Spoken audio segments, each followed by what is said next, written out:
Então, recomeçando, né? Boa noite a todos e todas. Vocês se lembram que no nosso último encontro online, né?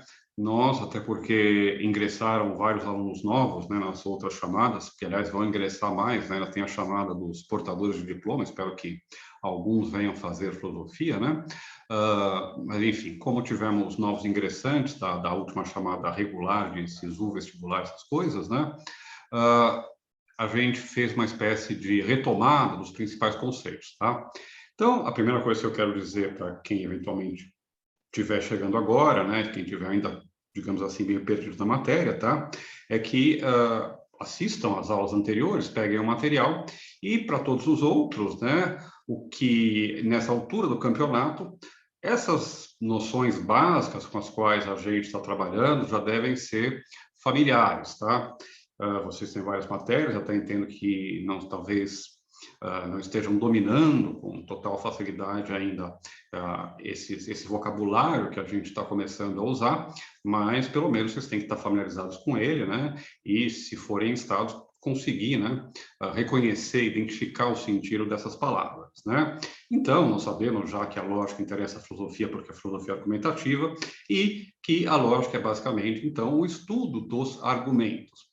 Para entender o que são argumentos, nós tivemos que introduzir, nós tivemos que começar a lidar com uma série de ideias, com uma série de conceitos que não são, talvez, os mais familiares para todos, né? Que a gente não os usa no cotidiano, apesar da gente falar em argumentar, em refutar, em argumentos, em ser lógico no cotidiano, a gente faz isso sem ter os conceitos adequados para dar a retaguarda para isso, né? Então, nós, por exemplo, tivemos que definir argumentos, começar a entender o que é um argumento, entender que nem sempre aquilo que a gente chama de argumento, na linguagem de todos os dias, corresponde àquilo que a gente chama em argumento de lógica, em lógica.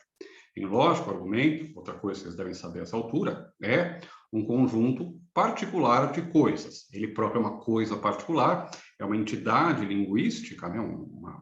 A sua, digamos assim, encarnação, a encarnação dos argumentos é linguística, né? São conjuntos de frases, né? De frases de um certo tipo, frases que a gente chama de proposições, são aquelas frases declarativas, né? Que afirmam alguma coisa sobre o mundo, ou a definição que vocês devem lembrar, proposições são aquilo que pode ser verdadeiro ou falso, ou ainda, proposições são o sentido de uma sentença. Sentenças diferentes expressam a mesma proposição. Dizer que João ama Maria é a mesma coisa que dizer que Maria é amada por João. Dizer que a inflação subiu é a mesma coisa que dizer que os índices de preço estão subindo, por exemplo. Tá? Formas diferentes no português, ou em qualquer língua, referem-se, dizem respeito à mesma proposição, porque elas estabelecem as mesmas condições de verdade. Todas essas frases são verdadeiras no mesmo caso. Quer eu diga, chove em Guarapuava agora, está chovendo em Guarapuava, chove na principal, temos precipitação pluviométrica na principal cidade do Terceiro Planalto Paranaense neste momento. Quer eu diga essas frases diferentes, do jeito que eu quiser, elas todas são verdadeiras quando estiver chovendo em Guarapuava. Bom, a gente sabe então que argumentos são compostos de proposições, mas não qualquer tipo de proposição. As proposições têm que ter uma relação entre elas, uma relação lógica, uma relação que a gente chama de relação de validade, né?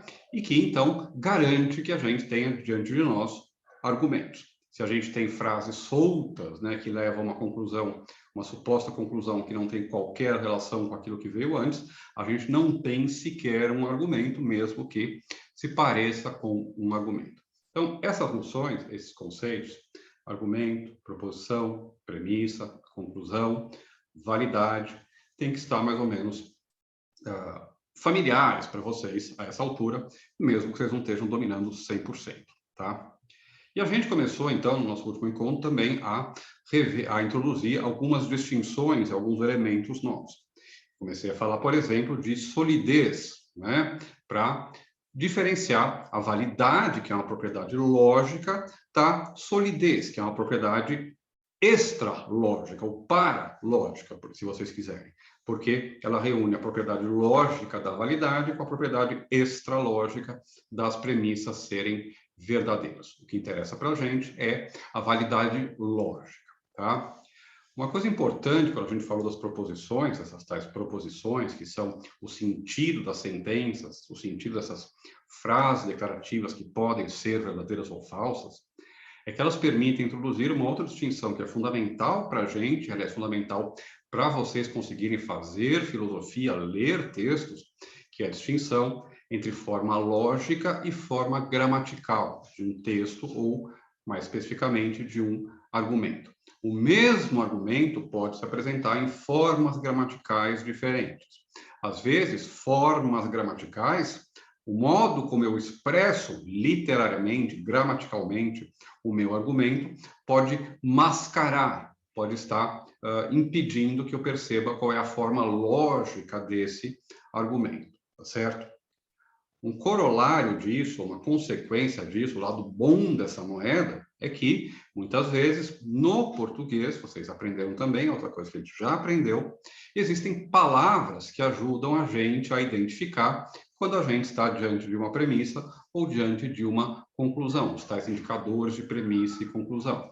Pois, portanto, em consequência disso se segue, são, por exemplo, no português, normalmente, indicadores de conclusão. O que vem depois é a conclusão de um argumento.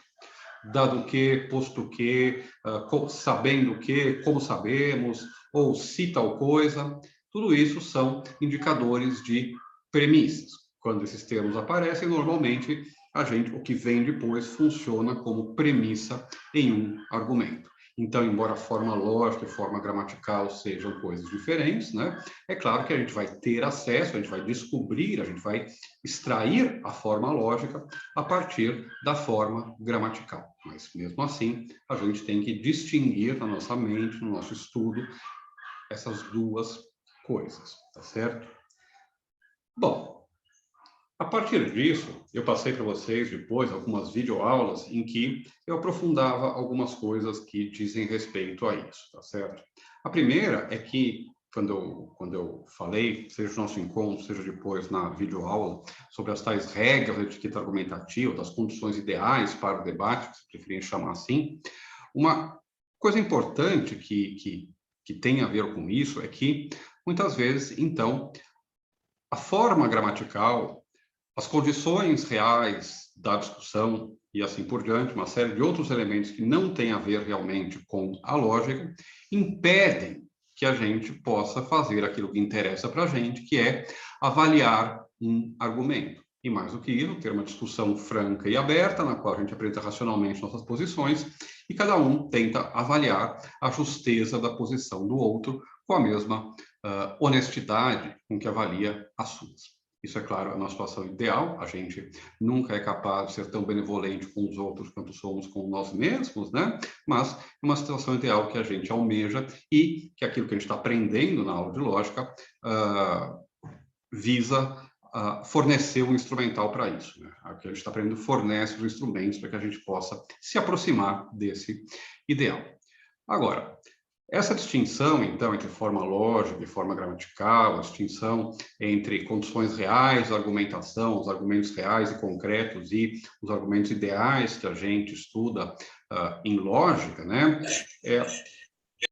Ela nos remete a uma distinção importante, que é aquela entre a lógica formal e a lógica informal. Tá? Eu disse que as duas não são opostas, embora elas tenham objetos que são diferentes. A gente pode pensar nas duas muito mais como complementares, né? Ou como talvez focos diferentes em um mesmo objeto, né? Em uma, o nosso foco é nas situações concretas em que os argumentos se apresentam, na outra, justamente na forma lógica, na estrutura abstrata, né? Lógica dos argumentos, tá? Bom, a distinção entre lógica formal ou lógica informal, ela se assemelha, ela remete, ela se aproxima de várias outras que vão aparecer no nosso curso, ou em qualquer estudo de lógica. Ela remete, por exemplo, à distinção entre argumentos indutivos, argumentos que são, digamos assim, bons argumentos, mas não argumentos necessários, né? Não argumentos onde a conclusão segue-se necessariamente da premissa, e argumentos dedutivos. Então, são os argumentos que a gente quer, porque são aqueles argumentos onde é impossível que as premissas sejam verdadeiras e a conclusão seja falsa. Hoje, a gente vai ver um pouco, então, o que são argumentos indutivos e argumentos dedutivos. É uma das coisas que eu quero fazer com vocês hoje, é isso. Se der tempo, a gente já começa, então, a entrar também em outra parte que diz respeito, basicamente, ao que se chama lógica informal, tá certo? Ou retórica, ou teoria da argumentação, como queiram chamar, que são as falácias, tá? Em qualquer curso de lógica, a gente estuda as falácias. Mas uma coisa interessante é que as falácias basicamente pertencem ao campo da lógica informal. Por quê? Porque no campo da lógica formal, quando a gente justamente vai formalizar os nossos argumentos, a gente tem regras que impedem que a gente crie formas falaciosas de argumento. Se você conseguir escrever uma falácia em uma linguagem formal, em uma lógica formal, é porque você está violando alguma regra. É porque você está usando mal o seu vocabulário, as suas regras de formação. Então, falácias fazem basicamente parte do domínio da lógica informal, do domínio da teoria da argumentação, do domínio da retórica, e não especificamente do domínio da lógica. Isso tem a ver com uma coisa que eu já disse também para vocês, né, que não adianta usar, como as pessoas costumam fazer, né, falácias ou acusação de falácia, como se isso fosse a morte de um argumento. Argumentos falaciosos podem ser perfeitamente adequados, porque a gente pode ignorar as falácias, consertar as falácias, ter leituras caridosas que evitam falácias, né? E os argumentos, e o argumento, mesmo assim, permanecer um bom argumento no contexto cotidiano, mesmo que não no contexto estritamente lógico, por exemplo, não em uma aula de lógica. Professor, tem uma pergunta. Fala, diga. Falácia genética é a mesma coisa que falácia? Não, tá? Falácia é uma palavra, né, que tem uma palavra que vem do latim, tá? E que vem do latim fallere, tá? E fallere significa o quê? Falhar, errar, enganar-se, tá? Inclusive tem uma famosa antecipação do Corchus Descartes. O Corchus Descartes, vocês sabem, é o se eu penso, eu existo, ou melhor, eu penso, eu existo, né? E o Santo Agostinho tem uma versão, uma antecipação desse Corchus em latim, na qual ele diz, ele formula isso dizendo si fallor sum, né? Se eu me engano, eu sou, né? Se o demônio, do mesmo jeito que a dúvida cartesiana prova a sua existência, no caso do Agostinho, o seu engano prova que ele é, tá? Mas então, falácia vem de falha, de falhar, de enganar-se. Então, é um termo muito genérico, né, que pode ser aplicado de vários modos diferentes. A gente tem falácias que são propriamente lógicas, tá certo? Mas, ao longo da história da filosofia, convencionou-se, ou a gente se acostumou a usar o termo falácia para, por exemplo, apontar erros ou dificuldades, pelo menos, que existem em certas teses filosóficas, em certos tipos de abordagens filosóficas, tá certo? Por exemplo, falar de falácia genética, tá? O que é a falácia genética? A falácia genética é confundir a origem de algo com a justificação daquilo, tá? Por exemplo, na crítica da razão pura, no comecinho da crítica da razão pura, quando o Kant começa a falar dos filósofos que ele considera que acertaram em algo, né? Ele fala, olha, por exemplo, tem o Locke. O Locke começou bem, mas aí ele se enganou. Por quê? Porque ele foi procurar os nossos conceitos, né? Substância, causa e assim por diante, só que ele confundiu a origem desses conceitos, né? Com o que o Kant chama de legitimidade, ou validade desses conceitos, certo? Então, por exemplo, como é que eu adquiro o conceito de beleza? Provavelmente através de exemplos, quando os meus pais me falam, isso é bonito, olha que bonita essa flor, olha que bonito a meia do bebê, né? E eu vou aprendendo como se usa a palavra belo, como se usa a palavra bonito, tá certo?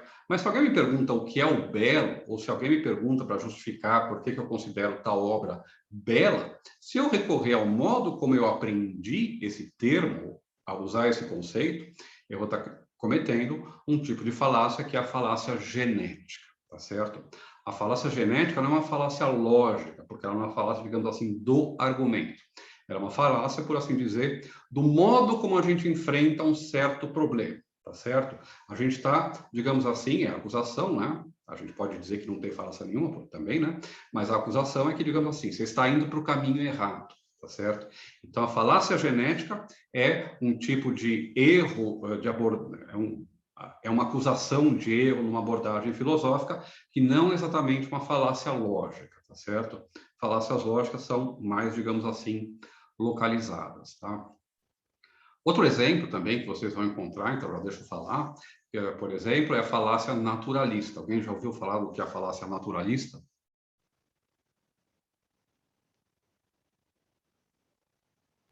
Não. Tá.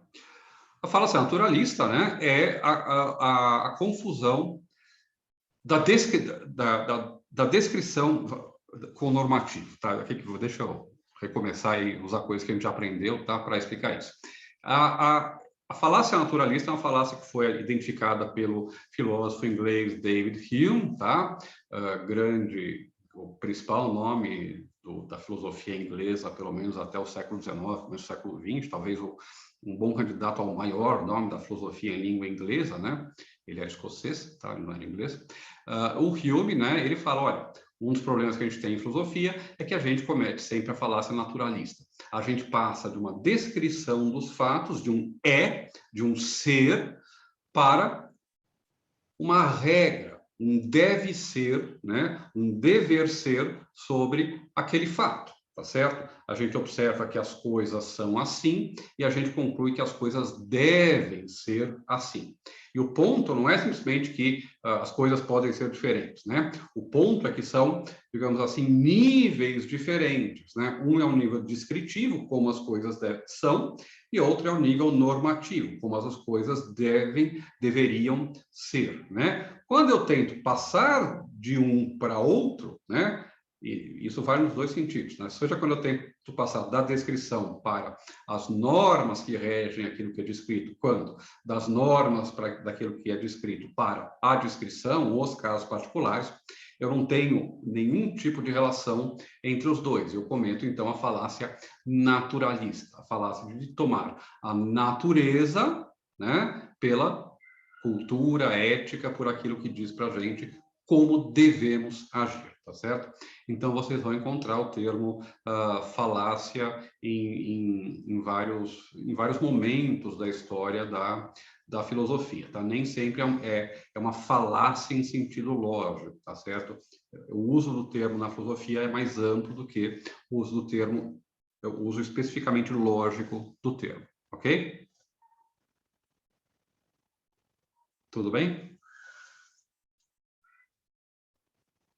Bom. Sim. Então tá.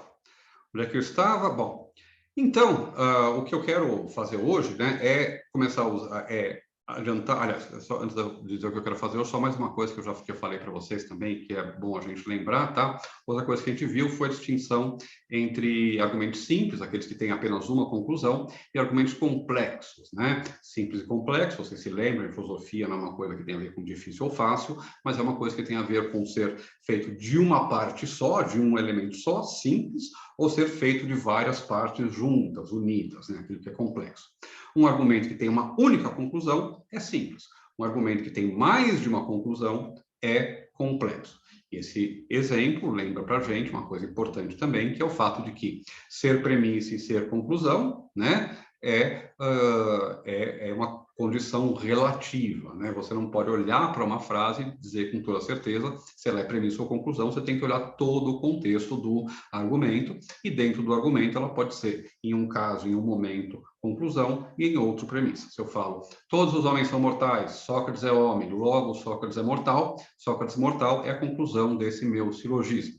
Se eu, depois de dizer Sócrates é mortal, né, concluir que logo Sócrates vai morrer um dia, né, isso é uma conclusão a partir daquela minha conclusão anterior. Aquilo que era conclusão do argumento se tornou agora premissa para a conclusão que vem depois, né? Se eu digo todo homem é mortal, Sócrates é homem, logo Sócrates é mortal, isso é um argumento simples. Se eu digo todo homem é mortal, Sócrates é homem, logo Sócrates é mortal, e, portanto, Sócrates vai morrer um dia, isso é um argumento complexo. Por quê? Porque tem duas conclusões, tem mais de uma conclusão. Então, bastante simples, né? Uma conclusão, argumento simples, mais de uma conclusão, argumentos complexos.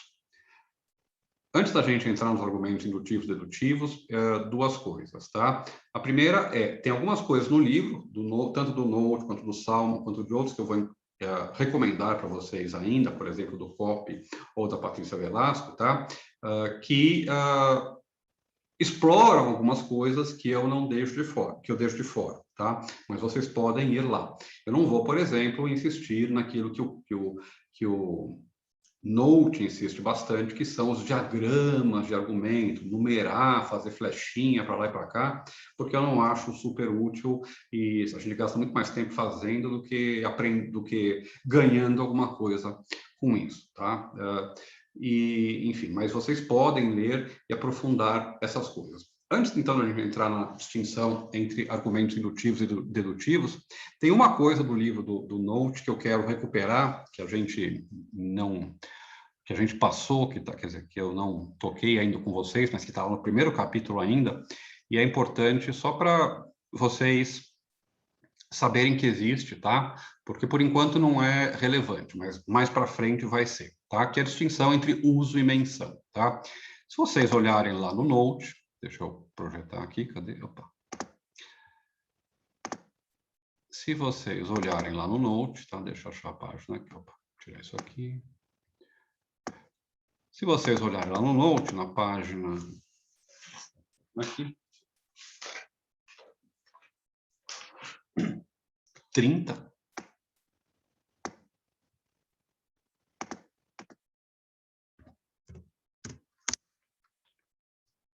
vocês vão ver que ele fala o seguinte: em qualquer assunto que se relacione extensivamente com a linguagem, pode surgir confusão quando uma expressão está sendo usada para dizer algo ou mencionada como assunto do que está sendo dito. Para evitar essa confusão, quando uma expressão é mencionada em vez de usada, colocamos-la entre aspas. Como é usual em lógica, usaremos aspas simples com essa finalidade. Eu vou usar aspas duplas, tá? Ninguém usa mais, a gente não usa tanto aspas simples, usa mais aspas duplas, porque elas são mais acessíveis no teclado e essas aspas simples não são tão comuns em português quanto são em inglês, tá? Mas vejam, o que é a diferença, então? Vamos ver o exemplo que ele dá. Sócrates foi um filósofo grego e depois, Sócrates é um nome contendo 8 letras, tá? Tem uma diferença, então, entre a gente usar a linguagem, isto é, usar a linguagem para descrever o mundo, para comunicar coisas, para dizer o que está acontecendo, para pedir um café e assim por diante, e a gente mencionar a linguagem, isto é, falar da própria linguagem, falar, por exemplo, de frases, de palavras, de uma linguagem inteira e assim por diante, tá? E vejam, para a gente não fazer essa confusão, tá certo? A gente vai usar aspas, tá? E eu espero que estejam pensando, nossa, mas tudo bem, isso é óbvio, professor, não precisa nem falar.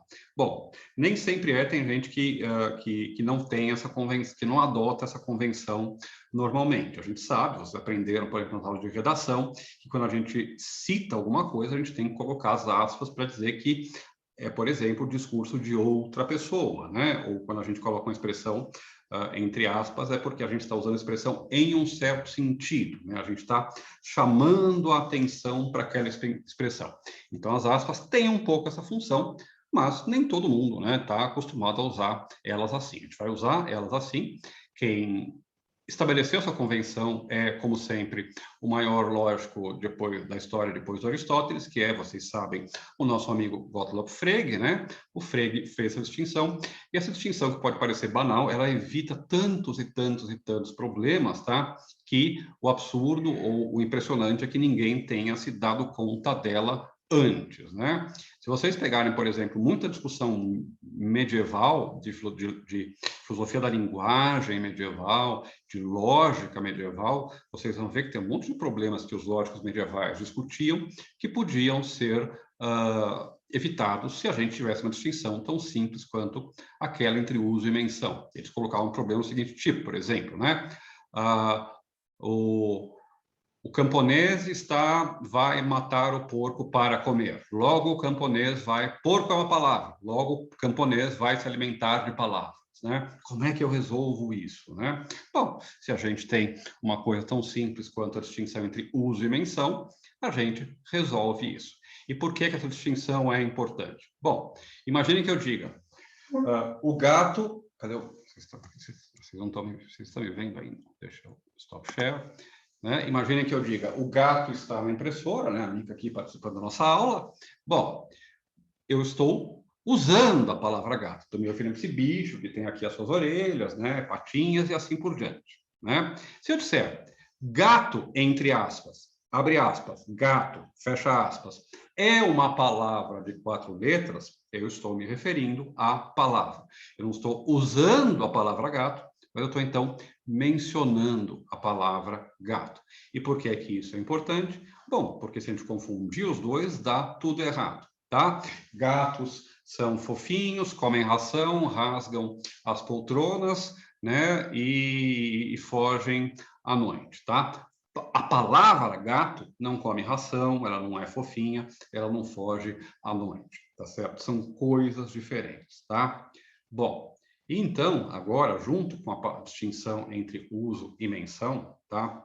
E vejam, eu disse que algumas coisas vocês encontram nos livros, tem coisas nos livros que eles aprofundam ou não, e tem também coisas que eu acho importantes que não aparecem necessariamente sempre quando é para aparecer nos livros. Por exemplo, uma consequência muito importante dessa distinção entre uso e menção é uma distinção mais ampla, tá? Que é, digamos assim, então a ampliação, a generalização dessa distinção para a distinção entre uma linguagem objeto e uma metalinguagem. O que é uma linguagem objeto e uma metalinguagem? Vocês já estão começando a aprender vocabulário difícil de filósofo, tá? Vocês já podem impressionar os colegas de vocês no boteco, né? Eu estava discutindo na aula de lógica a importância da metalinguagem para estabelecer o conceito de verdade semântica, né? Bom, o que significa isso, né? Significa o seguinte, bom, o que é uma linguagem objeto e uma metalinguagem? A linguagem objeto é a linguagem da qual a gente está falando. Eu falei para vocês já várias vezes, né, que a linguagem tem muitos usos diferentes. A gente faz coisas muito diferentes com a linguagem. E, curiosamente, uma das coisas que a gente faz com a linguagem é falar da própria linguagem. Quando eu falo sobre a palavra gato, eu não estou falando sobre o reino animal, sobre gatos, tá? Eu estou falando sobre a linguagem, sobre o português, sobre um termo do português, sobre um elemento da linguagem. Então, nesse caso, gato, ou o português, que é de onde tiramos a palavra gato, é a nossa linguagem objeto. Por que linguagem objeto? Porque é o objeto do nosso discurso. É dela que a gente está falando, tá certo? Só que a gente, às vezes, também usa, ou necessariamente a gente usa, uma linguagem para falar da linguagem, tá certo? Se eu digo, gato é uma palavra do português, a minha metalinguagem é o português. E eu também estou falando do português em português, tá? A gente está distinguindo uma mesma linguagem, 2 níveis ou 2 usos diferentes. Mas há casos, é claro, e que são os mais interessantes para a gente, né? Nos quais linguagem, objeto e metalinguagem são diferentes, tá? Então, por exemplo, se eu disser para vocês, em inglês, gato se diz, abre aspas, cat, fecha aspas, tá? Qual é a minha linguagem objeto? Sobre que linguagem eu estou falando? Eu estou falando sobre o inglês. Então, minha linguagem objeto é o inglês. E que linguagem eu estou usando para falar do inglês?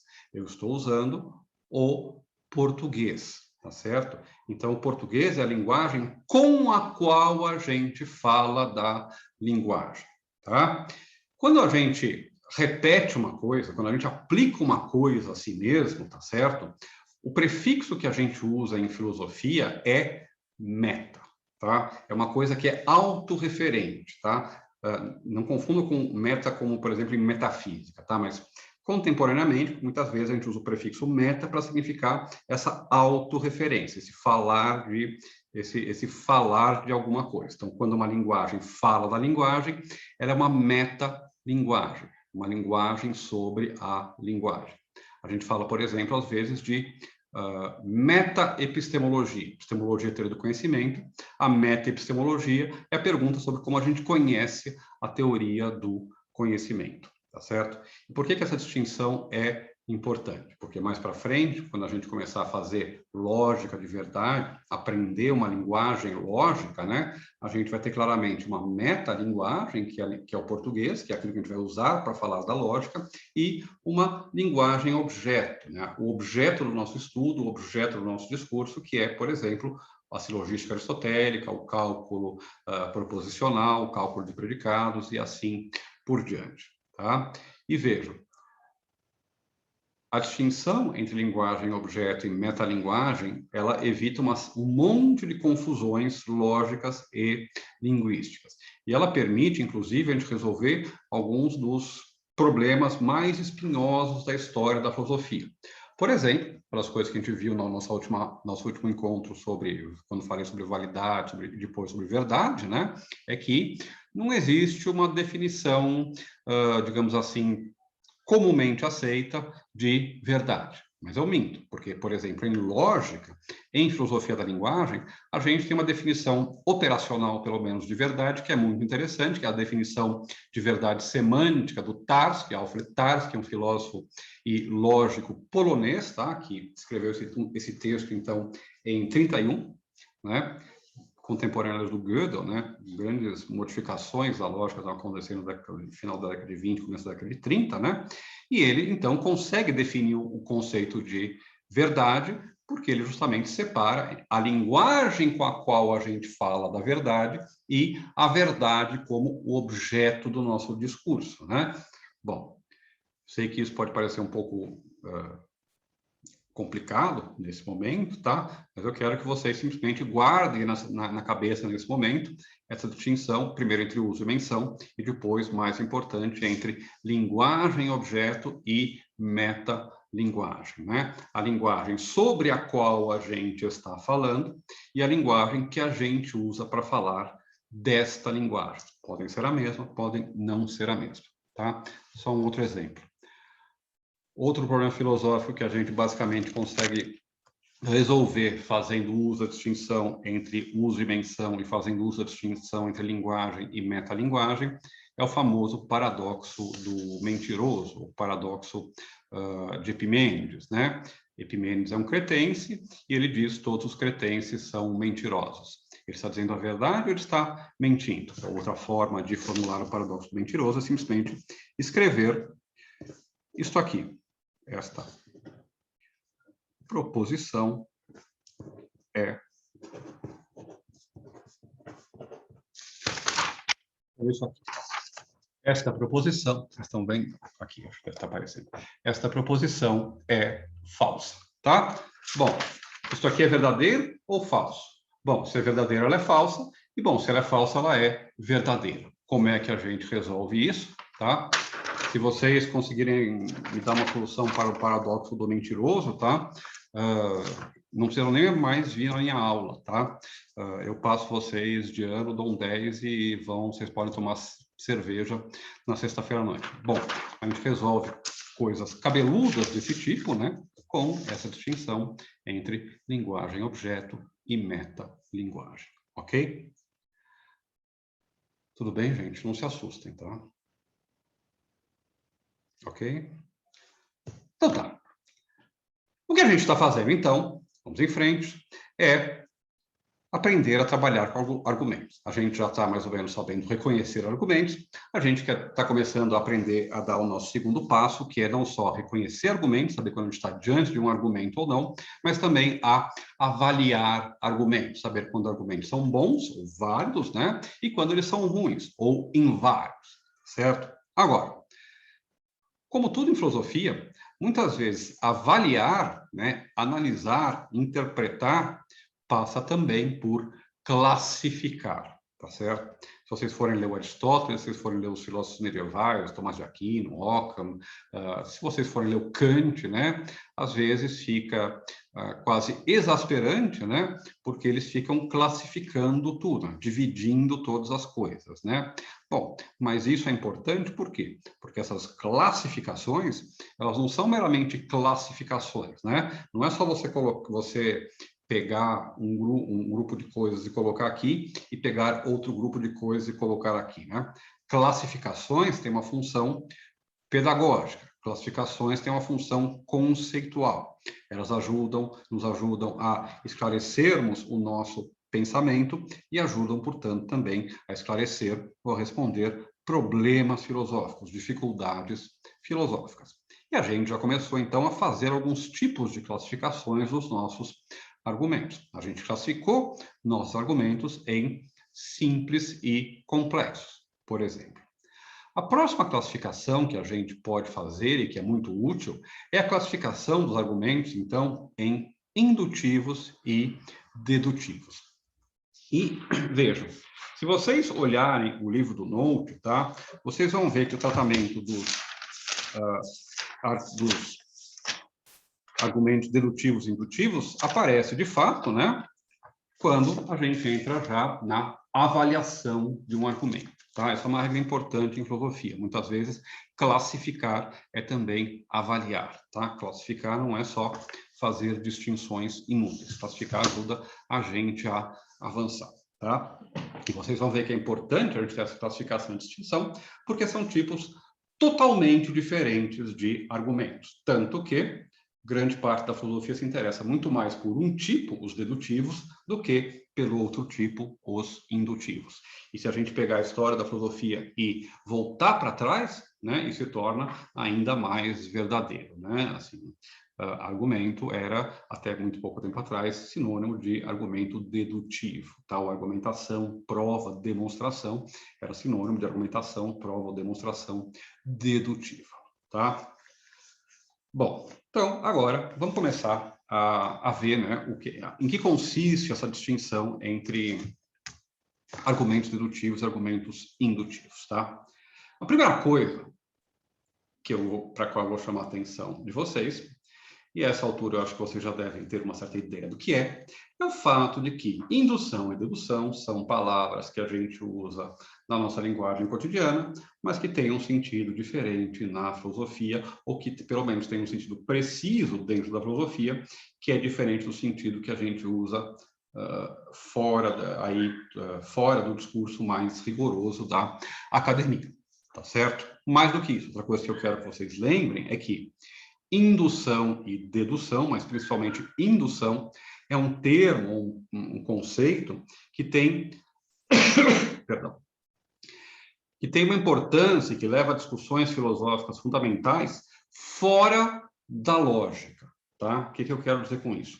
Tem um uso propriamente lógico dos termos dedução e indução, e tem um uso filosófico dos termos dedução e indução, mas que não é exatamente, que não é o uso estritamente lógico, tá certo? Ou seja, dedução e indução têm, dentro da filosofia, um sentido particular. Dentro da lógica, no campo da filosofia, elas têm um sentido definido que não é o mesmo, necessariamente, daquele que a gente emprega em outros campos, em outras investigações filosóficas, embora, e é por isso que eu vou falar um pouco sobre isso para vocês, né, eles estejam relacionados, né, eles remetem uns aos outros, tá?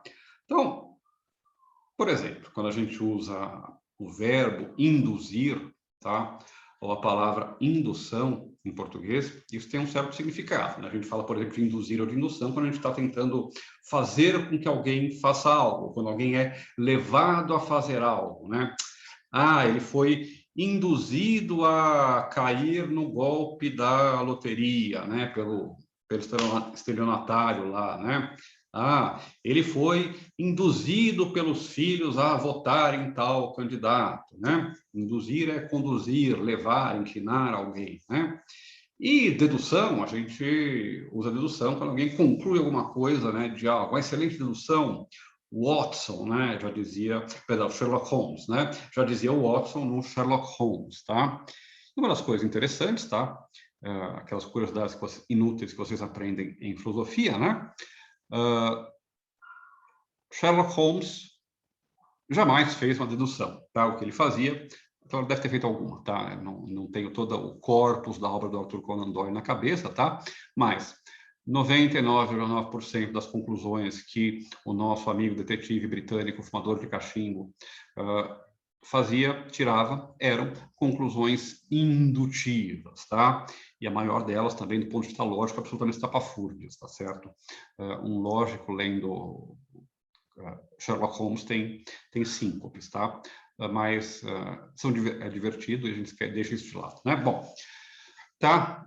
Dedução tem esse sentido de concluir alguma coisa de alguma outra coisa, tá? Bom, a gente vai ver que esses sentidos talvez tenham alguma coisa a ver, né, com aquilo que a gente vai encontrar em filosofia, mas não é exatamente disso que se trata para a gente, quando a gente fala de indução e dedução, e também quando a gente fala de argumentos indutivos e argumentos dedutivos, tá?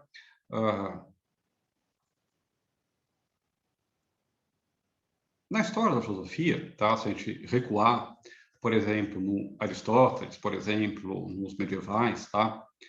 Muitas vezes vocês vão ver, por exemplo, indução e dedução se referindo a um certo tipo de processo pelo qual a gente investiga a natureza e a um certo tipo de processo pelo qual a gente chega a conclusões sobre o real, tá certo? E quando eles usavam esses termos, aquilo que eles queriam separar, ou muitas vezes isso era usado para separar, um tipo de raciocínio que ia do geral, de afirmações gerais, de leis gerais, para o particular, ou vice-versa. Quando de casos particulares eu concluo um caso, uma lei geral, isso era a indução. Do particular para o geral, indução. Se eu digo, por exemplo, então, eu vi um cisne, ele era branco. Eu vi outro cisne, no dia seguinte era branco. Eu fui num lago, tinha 50 cisnes, eles eram brancos.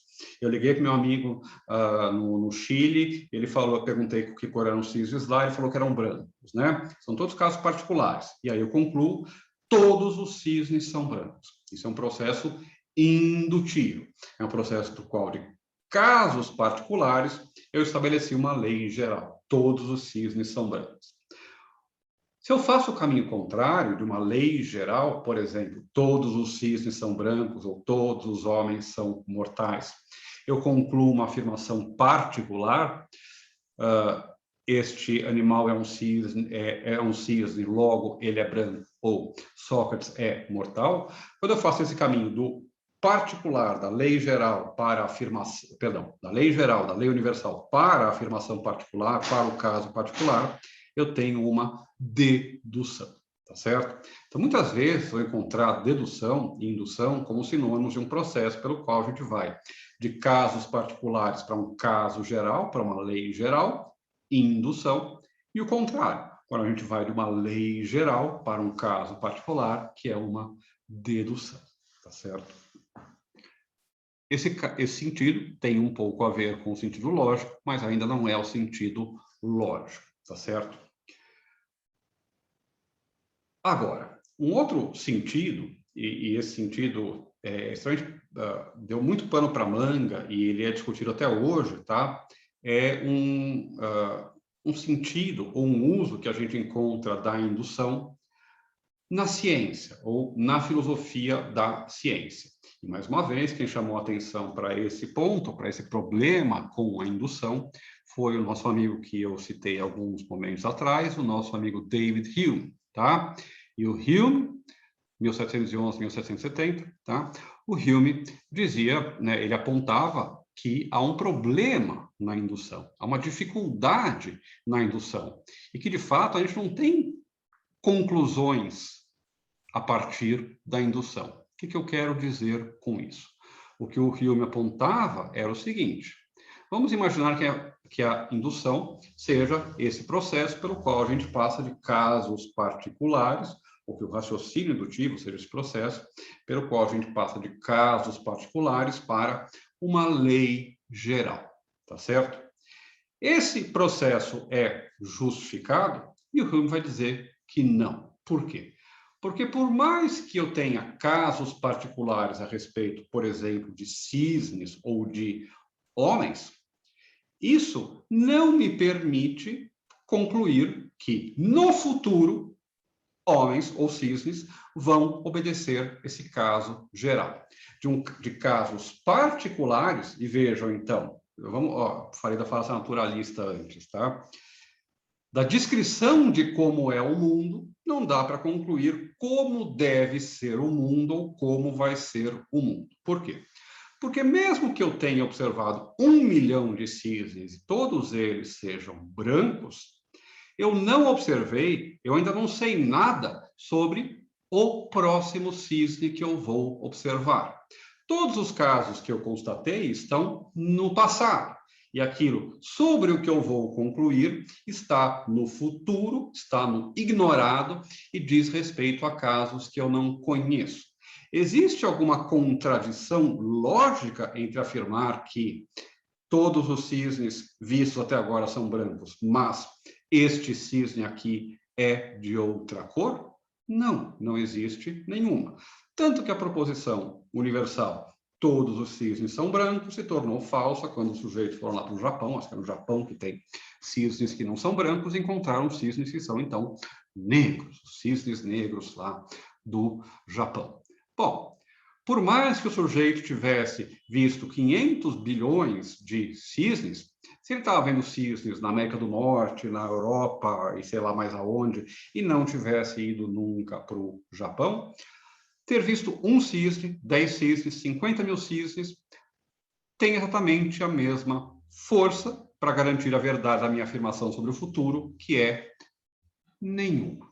Tá certo? Por quê?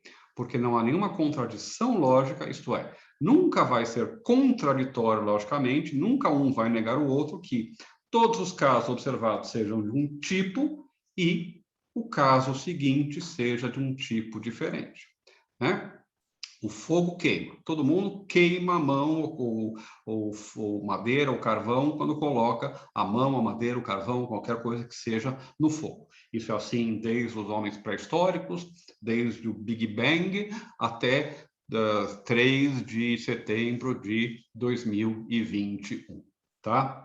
Isso me garante que o fogo vai queimar amanhã? Bom, para efeitos práticos, a gente não vai sair ligando o fogão e colocando a mão para testar se o fogo parou de queimar. Mas o ponto é que, logicamente, do ponto de vista da dependência entre as afirmações anteriores e aquela seguinte, não há nenhuma contradição, ou se vocês quiserem entender isso, olha, vocês podem perfeitamente imaginar que o fogo não queima. Não há nenhuma contradição entre imaginar que o fogo sempre queimou e que a partir de agora ele não queima. Vocês podem perfeitamente conceber, imaginar na cabeça de vocês, que vocês ligam o fogo, colocam a mão lá no fogo, no fogão, e vocês sentem um formigamento, mas não sentem calor. O fogo parou de queimar, tá? Isso é extremamente improvável, né? Mas, logicamente, é perfeitamente possível. O ponto do Hume é, então, que jamais, em casos particulares, por mais numerosos que sejam, garantem verdades universais. O máximo que eles podem me garantir é algo que diz respeito ao que já aconteceu e não ao que vai acontecer, tá? Isso é um problema tremendo em filosofia, tá? Porque se isso é verdade, se o Hume tem razão, uma das consequências disso é que as ciências são impossíveis. A física é impossível, a biologia, qualquer ciência natural é impossível, se o mundo pode ser diferente ou se meus casos passados não me dão certeza nenhuma sobre os casos futuros, tá? Bom, filósofos gastaram rios e rios de tinta discutindo isso se chama o problema da indução, que foi, então, colocado nessa sua forma mais direta pelo Hume, tá? Lá primeiro no Tratado da Natureza Humana, que ele publicou quando tinha 18 anos, tá? Mas não se desespere, tá? O Hume é praticamente o único caso de gente precoce em filosofia. O Hume e o Saul Kripke. Saul Kripke é um lógico americano, demonstrou um teorema quando tinha 16 anos, né? Publicou uma tese que revolucionou a filosofia quando tinha 20 e poucos, né? Mas, em geral, filósofos envelhecem antes de escrever coisas boas, tá? O Hume é uma exceção. O Hume escreveu, então, isso no Tratado da Natureza Humana e depois a sua famosa investigação sobre os princípios do conhecimento humano, tá? Que a gente provavelmente vai estudar, se vocês forem meus alunos em Moderna, lá mais para frente, tá? Outro filósofo que tratou do problema da indução, que pretendia ter dado uma resposta ao Hume, foi o Karl Popper, tá? Popper era um filósofo austríaco, né, que foi um pensador liberal e um grande filósofo da ciência, né, um dos mais famosos do século XX, né? E ele começa o livro mais conhecido dele, né, que se chama A Lógica da Pesquisa Científica, dizendo basicamente, né, por muitos anos os filósofos se preocuparam com o problema da indução. Eu resolvi. Bom, vocês vão lá e leiam A Lógica da Pesquisa Científica, né, para saber se o Popper resolveu ou não, tá? Mas, bom, é um problemão, e vocês vão, então, encontrar indução, vocês vão discutir para a indução nesse contexto. É um contexto extremamente importante, uma discussão extremamente importante dentro da filosofia, tá?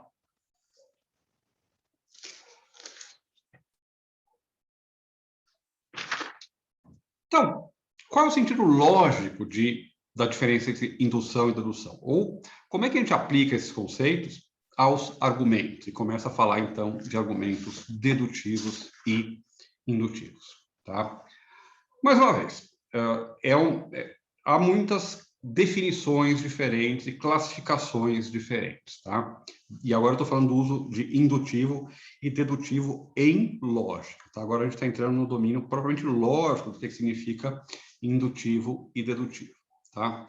Por exemplo, no passado era muito comum diferenciar argumentos indutivos e dedutivos, dizendo que argumentos dedutivos são redundantes, não são ampliativos, eles não aumentam, não ampliam o nosso conhecimento. Enquanto os argumentos indutivos, eles se ampliam, porque eles fazem com que a gente saiba algo diferente daquilo que está nas premissas. O que quer dizer isso? Tá? Pense no caso da morte do Sócrates. Bom, quando eu digo todos os homens são mortais, né, e depois eu digo Sócrates é homem, se vocês forem minimamente inteligentes, vocês não precisam que eu afirme também, né, depois que Sócrates é mortal.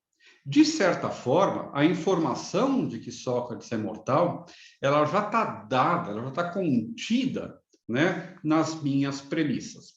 Se a primeira diz que todos os homens são mortais e a segunda diz que Sócrates é homem, então já está contido nessas duas afirmações a afirmação seguinte de que Sócrates é mortal. Eu não estou ampliando o meu conhecimento, eu não estou dizendo nada novo quando eu coloco lá a conclusão de que Sócrates é mortal, né? Então, eu não estou ampliando o meu conhecimento. Ao contrário, se eu disser, eu vi 2 cisnes hoje, João viu 50 mil cisnes ao longo da vida, todos eles eram brancos, logo, todos os cisnes são brancos. Há uma diferença. Por quê? Porque de informações limitadas, de coisas que dizem respeito aos cisnes que eu vi e que o João viu, a gente está ampliando o nosso conhecimento, a gente está conhecendo algo sobre objetos que não estavam nas nossas premissas iniciais. Dizer uma coisa que vai além do que está contido na nossa premissa inicial, tá? Então, o argumento indutivo, ele ampliou o nosso conhecimento, tá? O problema com essa definição, vocês já devem estar imaginando, se vocês entenderam um pouquinho daquilo que eu disse lá sobre o Hume e o problema da indução. né, é que talvez essa ampliação seja enganosa. Talvez não haja ampliação nenhuma. Talvez o que haja seja, no melhor dos casos, um chute bem informado, mas nada mais que isso.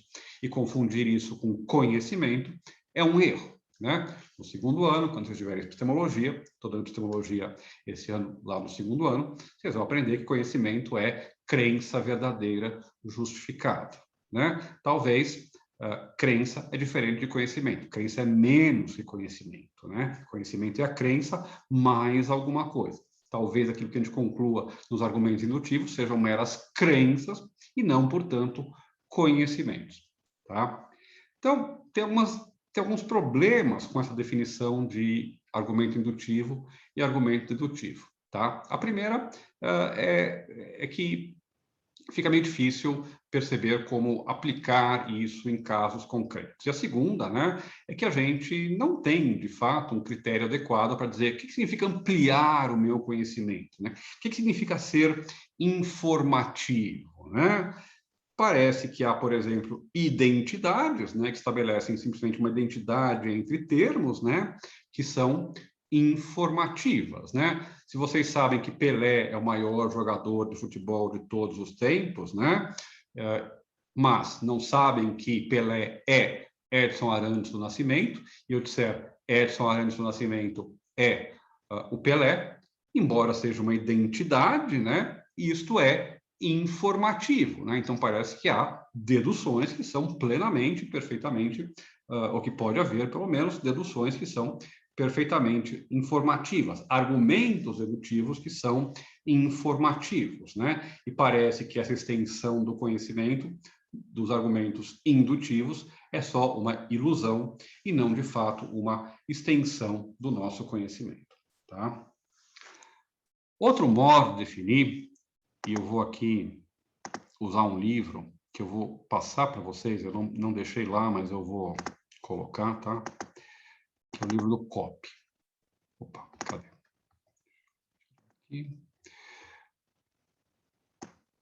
O livro do Kopp é um livro muito antigo, mas bom também, que tem por aí para vender, um livro amarelo grosso, tá?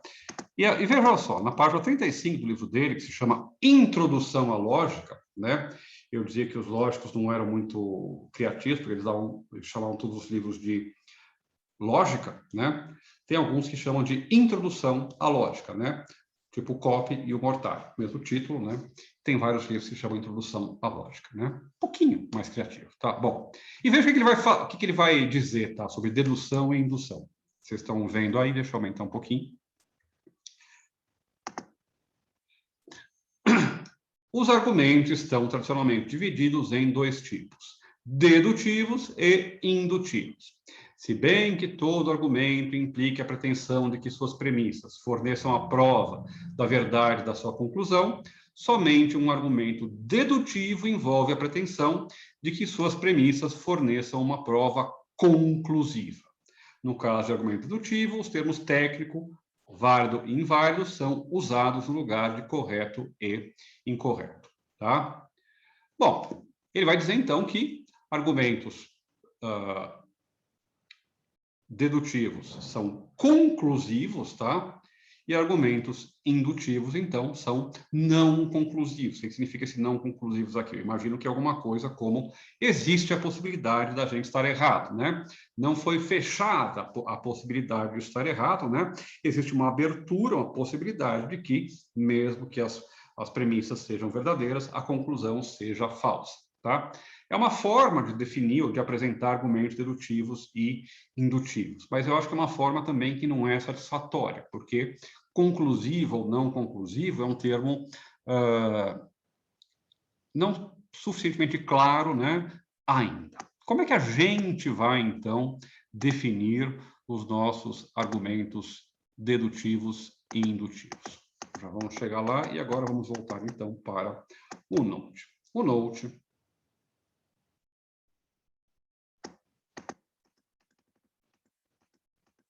vai, onde é que, deixa eu encontrar onde é que ele, só um segundo aqui para eu achar onde é que ele está a passagem dos argumentos, a definição dos argumentos indutivos.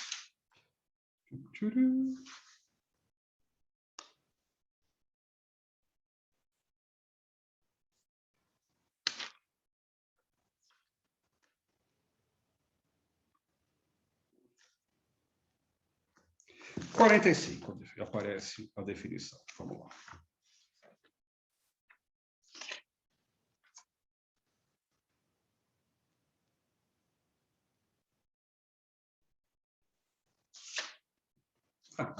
Tá certo. Página, gente, quem tiver o livro aí e quiser procurar, eu vou lá para a página 45 do Note, tá? Então, aqui achei.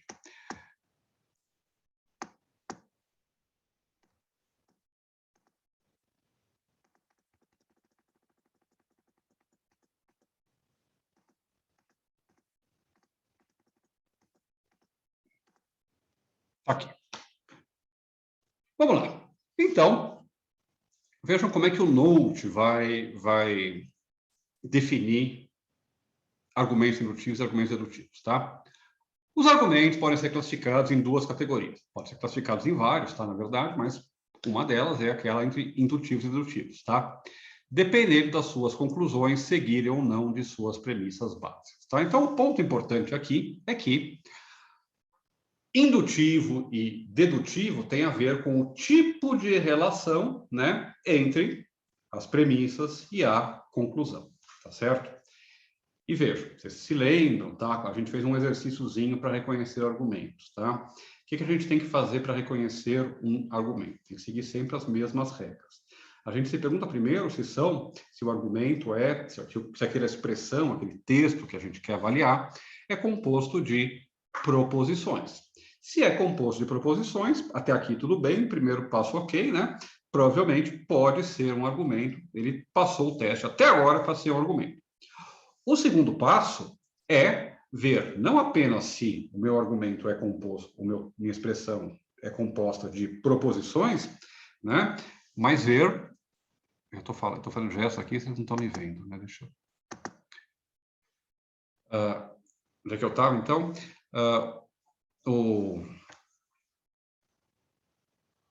Agora me perdi, eu estava falando dos argumentos dedutivos e indutivos, estava fazendo um monte de gestos, vocês não estavam vendo, eu parei. Então, está dizendo, né, que primeiro passo, primeiro ponto na nossa checagem se é um argumento. É composto de proposições? Se passou pelo primeiro teste, ok, até aqui tudo bem, pode ser um argumento. Agora, o segundo elemento do nosso teste, o segundo passo que a gente tem na nossa checklist para reconhecer argumentos é perguntar se há algum tipo de relação entre premissas e conclusão, tá certo? Não basta eu ter proposições, eu tenho que ter algum tipo de relação lógica entre as proposições, que é o que a gente chama justamente da relação de validade, tá certo? A gente já sabe o que é e podemos começar a usar esses termos, tá? Bom, se eu digo todo homem é mortal, Sócrates é homem, logo Sócrates é mortal, é claro que há uma relação entre a mortalidade do Sócrates, o fato dele ser homem, e a mortalidade dos homens, tá? Se eu digo a lua é feita de queijo, o Brasil ganhou do Chile, logo amanhã eu vou ler um livro do Kant, né? São proposições, mas não há qualquer tipo de relação entre elas, tá? A classificação entre indutivos e dedutivos tem, então, a ver com o tipo de relação que a gente tem entre premissas e conclusão. Tem a ver com aquele segundo elemento que compõe, que nos diz o que é um argumento, que é, então, a dependência, o tipo de ligação que tem entre premissa e conclusão. Primeiro, então, para reconhecer o argumento, eu tenho que ver se ele é composto de proposições, e, em segundo lugar, eu tenho que ver se ele é composto de premissas e conclusão, tá certo? Porque ser premissa e ser conclusão é justamente ter entre si, né, essa relação de dependência, essa relação de que o sentido e a verdade de um implica algo com relação ao sentido e à verdade do outro, tá? Então, vamos lá. Eu não vou projetar agora, porque eu quero que vocês me vejam, tá? Mas eu vou ler aquilo que está lá no livro do Note, se tiverem com o livro aí aberto, ou depois vejam no computador, no celular, no e-reader de vocês, onde for, tá? Ele diz o seguinte, página 45. Um argumento dedutivo é um argumento cuja conclusão deve ser verdadeira, e a palavra importante aqui é deve, porque implica necessidade, tá? É necessário que seja verdadeira, se suas premissas básicas forem verdadeiras. tá certo? Bom, um argumento, então, é dedutivo quando a conclusão é necessária. Eu já vou, essa definição é adequada, ela é correta, eu já vou reformulá-la para vocês com um pouco, umas palavras ligeiramente diferentes, tá? Aliás, ele já reformula e é aquela que eu considero mais adequada, e inclusive aquela que, por exemplo, o Graham Priest, que usa quando, naquele livro ótimo dele, que se chama A Brevíssima Introdução à Lógica, tá? Ele vai dizer o seguinte, ou, de modo equivalente, um argumento é dedutivo se é impossível que sua conclusão seja falsa enquanto suas premissas sejam verdadeiras, tá? E aqui o ponto, essa palavra é a palavra-chave, tá? Impossível, tá? E a gente vai construir nossa compreensão do que é dedutivo e indutivo a partir dessa possibilidade e impossibilidade, tá certo?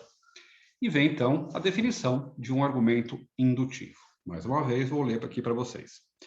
Um argumento indutivo, pelo contrário, é aquele cuja conclusão não é necessária dadas as premissas básicas. As conclusões de argumentos indutivos são mais ou menos prováveis em relação às suas premissas, tá? Vamos destrinchar um pouco isso, vamos nos encaminhar para o final, então, comigo oferecendo uma definição, destrinchando, reformulando e tentando tornar clara essa definição que a gente encontra aí no Note, tá? Primeira coisa, tá? O que significa esse é necessário que ou ser impossível que, tá? Bom, o ponto é o seguinte, vocês têm que imaginar, e agora é uma experiência mental, tá? Depois, quando a gente começa a trabalhar com linguagem formal, a gente transforma isso, a gente pode verificar isso formalmente, tá? Sem precisar ficar olhando para dentro e fechando os olhinhos e fazendo exercícios de pensamento, tá? Mas eu quero que vocês façam um exercício de pensamento, uma experiência de pensamento quando forem testar se um argumento é dedutivo ou se ele é indutivo. E o que vocês têm que fazer é pensar, será que faz sentido eu imaginar, eu conceber que é verdade as premissas e conceber que a conclusão é falsa? Se a verdade das premissas torna impossível imaginar uma situação em que as premissas são verdadeiras e a conclusão é falsa, então meu argumento não é dedutivo. Se o meu argumento, mesmo quando as premissas são verdadeiras, permite imaginar uma situação em que a conclusão é falsa, por mais provável, forte que ela possa ser, ele é indutivo, tá? Vamos pegar alguns exemplos agora para a gente começar a colocar isso em prática e se tornar mais compreensível, mais claro para vocês, tá? Vamos matar o Sócrates mais uma vez, tá? Todo homem é mortal, Sócrates é homem, logo Sócrates é mortal, tá certo? Agora vocês façam o exercício de pensar. É possível conceber um mundo em que todos os homens são mortais, em que o Sócrates faz parte do grupo dos homens, ou seja, do grupo das coisas mortais, e mesmo assim conceber também, afirmar, imaginar que Sócrates é homem, faz parte do grupo das coisas mortais, e mesmo assim ele não é mortal, e vocês percebem que não faz, vocês percebem que é difícil, que é impossível conceber isso. E vejam, a contradição é uma contradição que é lógica. Por que é difícil conceber isso? Porque afirmar que Sócrates é homem e que os homens são mortais significa afirmar, a gente viu antes, né, quando a gente estava falando que os argumentos dedutivos eram considerados não ampliativos, né? A gente viu antes que a conclusão Sócrates é mortal está contida, de certa forma, está dita nas premissas, tá? Então, quando eu digo as duas premissas iniciais e a conclusão de que Sócrates é imortal, o que eu estou dizendo é Sócrates é mortal, porque Sócrates é homem e todos os homens são mortais, e também, ao mesmo tempo, Sócrates é imortal. Estou afirmando, então, ao mesmo tempo que Sócrates é mortal e Sócrates é imortal. Sócrates é A, tem a propriedade A, e ele não é A, ele não tem a propriedade A. E isto é o que a gente chama em lógica de uma contradição. Uma contradição significa muitas coisas diferentes na nossa linguagem cotidiana. Em lógica, uma contradição é afirmar e negar a mesma coisa ao mesmo tempo, sob o mesmo aspecto. Em lógica, uma contradição é sempre algo da forma P, onde eu afirmo P, e, né, conjunção, não P, a negação de P. Se eu digo chove e não chove, isso é uma contradição. Se eu digo Sócrates é mortal e Sócrates é imortal, isto é uma contradição. Se eu digo todos os triângulos são figuras planas fechadas de 3 lados e esse triângulo tem 4 lados, isto é uma contradição. Quando a gente tem, então, uma contradição entre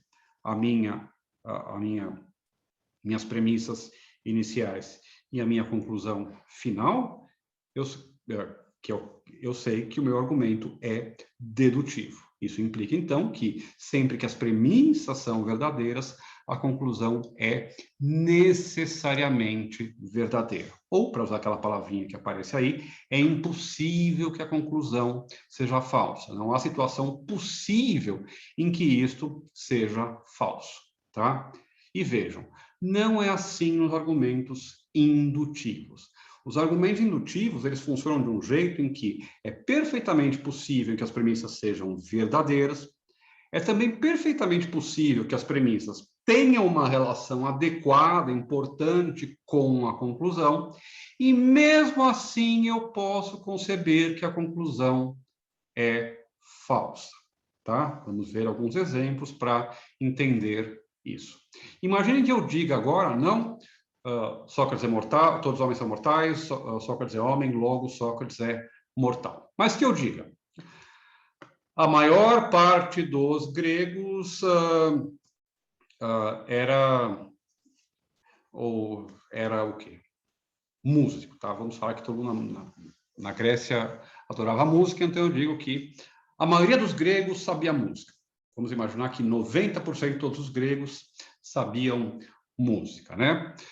Gregos são os homens, né? Porque, enfim, as mulheres ficavam de fora, os escravos também ficavam de fora, né? Atenas tinha lá seus 400 mil habitantes, talvez quando estava mais populosa, mas se tiver sobra uns 100 mil homens, desses 100 mil, 90 mil sabem música, tá? Então eu digo, todos os gregos, a maioria dos gregos sabe música, tá? E aí eu pego um grego, por exemplo, o Sócrates, ou, por exemplo, o Teteto. Eu digo, Teteto sabe música, tá? Bom, tem uma relação entre a minha premissa e minha conclusão? Tem, é claro que tem. A formação é relevante para saber, para eu poder, digamos assim, imaginar se certo sujeito, o Teteto ou Sócrates, é músico. Mas a minha conclusão é necessária? Tem alguma contradição entre eu imaginar que Sócrates ou Teteto são gregos e mesmo assim eles não saibam música? Não, não há nenhuma, né? Eu posso perfeitamente conceber que 99,9% dos gregos saibam música e mesmo assim Teteto ou Sócrates sejam gregos que não sabem música. Tá? Não é uma contradição. Eu não estou afirmando e negando a mesma coisa ao mesmo tempo, sob o mesmo aspecto. Ou ainda, considerem lá os exemplos que a gente viu com a indução, com o Hume e assim por diante. Tá? Imaginem que eu quero saber a cor do cisne. Tá? Eu nunca vi um cisne, mas muitas pessoas viram, né? Na Bolívia, na China, no Brasil, na Rússia, não sei aonde, e todos os relatos de cisnes são brancos, tá? Isso desde a antiguidade, tá? Nas histórias do Heródoto até hoje, tá?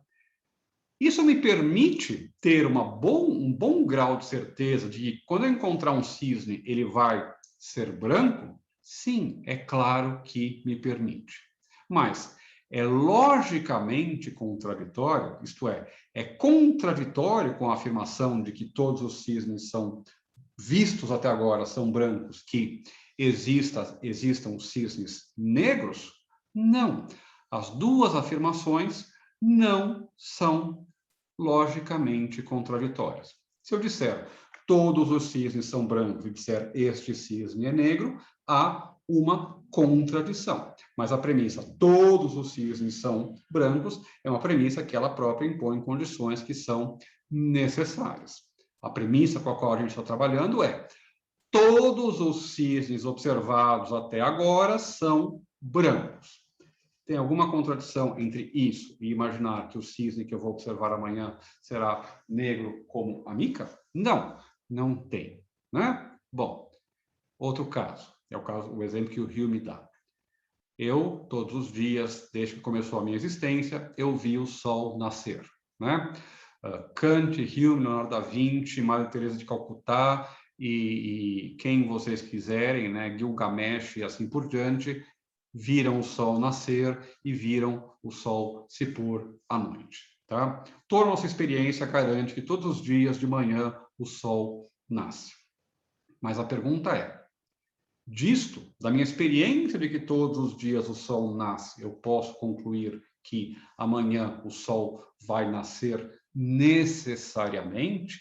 É uma conclusão lógica, necessária, dedutiva do que veio antes? Não, não é.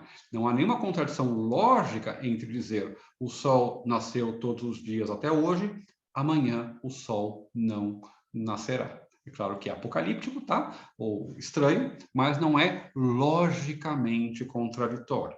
É perfeitamente possível que seja verdadeiro ao mesmo tempo que até hoje o sol nasceu todos os dias e seja verdadeiro amanhã que o sol não nasça, porque ele explodiu, porque um Big Crunch acabou com o universo, porque teve uma variação multiverso paralelo e eles acabaram com o nosso. Enfim, por 50 mil razões que a gente pode imaginar, o sol não nasce.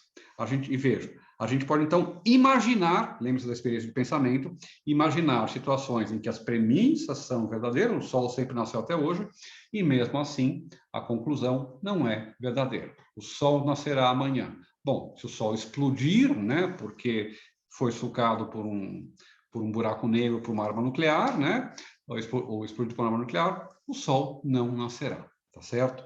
Então, por mais que os argumentos indutivos sejam fortes, eles não implicam necessariamente a sua conclusão. Ou a gente pode imaginar uma situação em que as premissas são verdadeiras e a conclusão é falsa. Esse é o teste. Depois a gente vai definir isso melhor. Mas, por enquanto, o teste que vocês têm que fazer é esse. É possível que as premissas sejam verdadeiras e a conclusão não seja? Se não é, é um argumento dedutivo. Se é possível, é um argumento indutivo, tá certo? Considerem alguns exemplos, tá? Se eu disser, esta figura é um triângulo. Todos os triângulos têm 3 lados. Logo, esta figura tem 3 lados, e isto é um argumento dedutivo, tá? Se eu disser, nesta página há 10 figuras. Dessas 10 figuras, 9 são triângulos e 1 é um quadrado. E eu escolher uma figura aleatória dessas 10, sem olhar, né? E disser, esta figura é um triângulo, eu vou ter uma chance de 9 entre 10 de estar certo. Mas eu vou ter uma chance de 1 entre 10 de estar errado. É um bom argumento? É um bom argumento. As chances são altas da gente acertar. Quando eu era pequeno, tinha uma propaganda, que ninguém vai lembrar, de um sabonete chamado Lux Luxo, né? E era com a Michelle Pfeiffer, umas atrizes lá, que eram as estrelas de quando eu era jovem, né? E eles diziam, 9 entre 10 estrelas de Hollywood usam Lux Luxo, né? Então, imaginem que eu pego uma estrela de Hollywood aleatória, Megan Fox, né? Emma Stone, Amanda Seyfried, tá bom. E eu digo, essa moça usa Lux Luxo, tá? Bom, 9 entre 10 vezes eu vou acertar. 1 entre 10 vezes eu vou errar. É um bom argumento? É uma boa conclusão? É. Mas é necessário? Não, não é. Então, para a gente terminar, tá?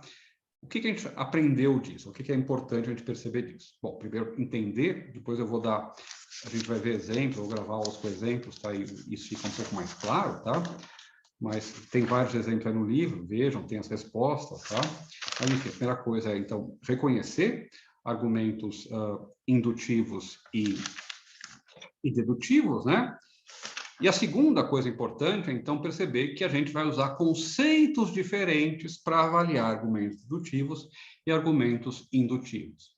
Argumentos dedutivos não admitem graus, tá? Ou a conclusão se segue das premissas e se segue necessariamente dessas premissas, 100% de certeza, nenhuma possibilidade de errar, tá? Então, ou é válido e é ótimo, ou é inválido e é um lixo e a gente pode jogar fora, tá? Enquanto nos argumentos indutivos, a validade, a força, a qualidade do meu argumento, esse ser bom ou ser ruim, admite graus, admite força ou probabilidade indutiva, tá? Por exemplo, imaginem que eu diga: todos os calouros de filosofia de 2021 são inteligentes, né? Poliana, que é a primeira que está aparecendo aqui na minha frente, é calouro de filosofia da Unicentro em 2021. Logo, Poliana é inteligente. É um argumento dedutivo, tá certo? Se ela é aluna do curso de filosofia do primeiro ano, se todos os alunos do curso de filosofia do primeiro ano são inteligentes, então ela é inteligente. Ok. Não é possível, é impossível conceber, tá, que as premissas são verdadeiras e que a conclusão seja falsa. Ou, para lembrar do que a gente está usando, né, há uma contradição entre afirmar: todos os alunos do primeiro ano de filosofia são inteligentes, Poliana é uma aluna do primeiro ano de filosofia, e mesmo assim afirmar que Poliana não é inteligente. O que eu afirmo na minha conclusão diz o contrário daquilo que eu afirmei nas minhas premissas, tá? Agora considerem algo semelhante, mas diferente. Imagine que eu diga, né, que 75% dos alunos de filosofia, dos calouros de filosofia, mora em Guarapuava. Poliana é caloura de filosofia, Poliana mora em Guarapuava, tá? É um bom argumento? Um bom argumento, tenho boa chance de acertar. De cada 4 casos que eu tomar, eu vou acertar em 3 e vou errar em 1. Tá ok. Bom, mas é necessário que ela more em Guarapuava? Tem alguma contradição entre ela ser aluna de filosofia e não morar em Guarapuava? Não, não tem nenhuma, né? Bom, agora imaginem que eu diga o seguinte, tá? 10% dos alunos de filosofia moram em Cantagalo, né? Poliana é aluna de filosofia, logo, Poliana mora em Cantagalo, tá? Esse é um bom argumento? Não, é um argumento muito mais fraco, vocês percebem, tem muito menos força do que o meu argumento anterior, que dizia que 9 entre 10 estrelas de Hollywood usam lux luxo, ou que 75% dos alunos de filosofia moram em Guarapuava. Se 1 em cada 10 alunos da filosofia mora em Pinhão, em Cantagalo, e eu disser de um aluno de filosofia, ao acaso, que ele mora em Cantagalo, as minhas chances de acertar vão ser muito menores. Eu vou acertar uma vez a cada 10 chutes ou a cada 10 afirmações que eu fizer, né? Argumentos indutivos, então, têm graus, eles têm força, né? Maior ou menor. E a gente fala, por isso, então, de probabilidade. Se vocês conseguem pensar em termos de probabilidades, né? É um jeito bom da gente pensar em argumentos indutivos. Argumentos indutivos têm uma probabilidade de estar certo, que pode variar entre 0, né, e 1. 1 é quando ele está sempre certo, portanto, é, na verdade, um argumento dedutivo, tá? E 0 é quando ele está sempre errado, portanto, ele é, em lógica, uma contradição, tá certo? É uma coisa que é sempre falsa, tá? Mas entre o 0 e o 1 existem infinitos tons, né, infinitos graus de validade ou de força indutiva, né? Enfim, ok? Tudo bem, gente?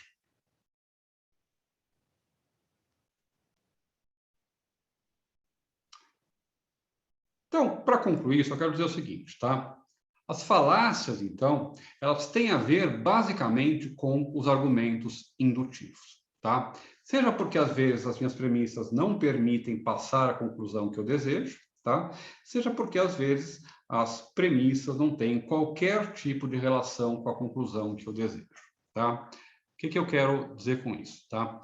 Um tipo de... A gente vai começar a estudar as falácias, tá? Uma das falácias que vocês vão aprender, que talvez já conheçam, uma das mais famosas, né? É o famoso grupo de argumentos chamado argumentos ad hominem, né? Argumentos contra o homem ou contra a pessoa, né? Em que alguém diz alguma coisa, defende uma certa posição através de um argumento, e a minha resposta é atacar a pessoa e não o argumento, né? Eu digo, por exemplo, que Tite convocou mal a seleção. Dudu é muito superior a Arthur e... Quem é o outro que ele convocou do Bragantino? O Paulinho, né? Dudu é muito superior a Arthur e Claudinho, né? A esses dois aí que ele convocou, tá? E aí, porque ele vem sendo o melhor jogador brasileiro desde 2015, né? Quando estava aí, porque ele é muito bom no passe, eu começo a dar uma série de argumentos, tá? Para por que deveria convocar o Dudu e não os outros dois, tá? E aí o cara vira para mim e fala: mas você só está dizendo isso porque você é palmeirense. Não sei como descobriram, o cara descobriu que eu sou palmeirense. E aí, então, ele me diz isso. E ele diz, então, logo é falso que Dudu tenha que ser convocado para a seleção brasileira porque você é palmeirense. Qual é o problema com isso?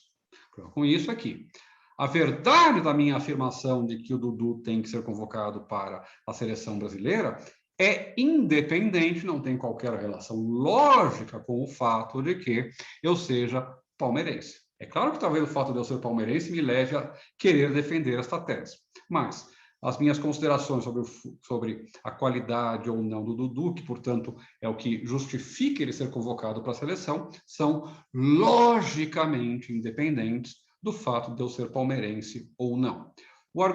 Os meus argumentos sobre o Dudu seriam válidos se fossem ditos por um corintiano, por um flamenguista e assim por diante, né? E atacar a pessoa, né, não influi na conclusão. Bom, uma falácia dessas pode acontecer no contexto de um argumento dedutivo? Não, não pode. Por quê? Porque no argumento dedutivo, quando uma premissa não tem qualquer relação com a minha conclusão, eu simplesmente não tenho argumento. Aquela premissa não faz parte do argumento, eu nem levo em consideração. Mas no contexto concreto da argumentação indutiva, esses erros lógicos aparecem. Então, as falácias não dizem apenas respeito ao contexto da lógica informal ou ao contexto da retórica. As falácias dizem respeito, sobretudo, ao contexto indutivo, ao contexto dos argumentos indutivos. Tanto que as falácias mais interessantes, não aquelas obviamente erradas, como, por exemplo, argumentos contra o homem ou apelos à autoridade e assim por diante, mas, por exemplo, falácias de enumeração insuficiente, falácias de viés estatístico e assim por diante, né? Essas falácias interessantes, se estudar, são típicas dos argumentos indutivos, tá certo? Então, liçãozinha de hoje, diferença entre argumentos dedutivos e indutivos, e é o que vai permitir, então, a gente dar o nosso próximo passo, que é começar a estudar as falácias, tá? As falácias estão em vários lugares, tá? Tem um capítulo, que é o capítulo 7 do Note, tá? Que é o capítulo sobre as falácias. Vocês podem ler este capítulo, tá? Mas qualquer livro que vocês pegarem, qualquer manual que vocês pegarem, vai ter um capítulo sobre as falácias. No livro do Salmo, que é outro livro que eu indiquei para vocês, então, as falácias, vejam só, isso corrobora o que eu estava dizendo para vocês. Tem o segundo capítulo do Note é o capítulo chamado Dedução, tá certo? Em que ele trata basicamente de silogismos.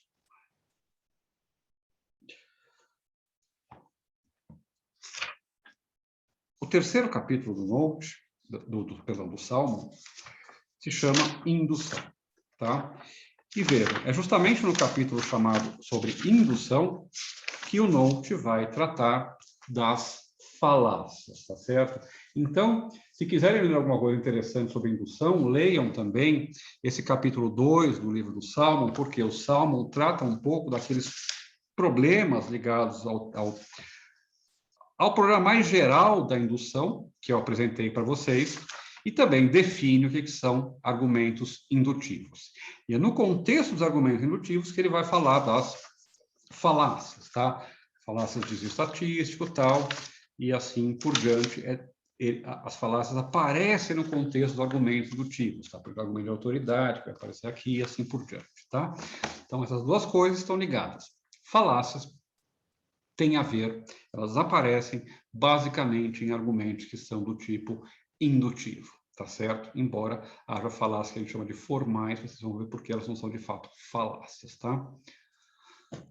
Tudo bem, gente? Podemos encerrar por aqui. Dúvidas, perguntas, angústias, considerações, observações, palpites para a Mega Sena, conselhos amorosos? Nada?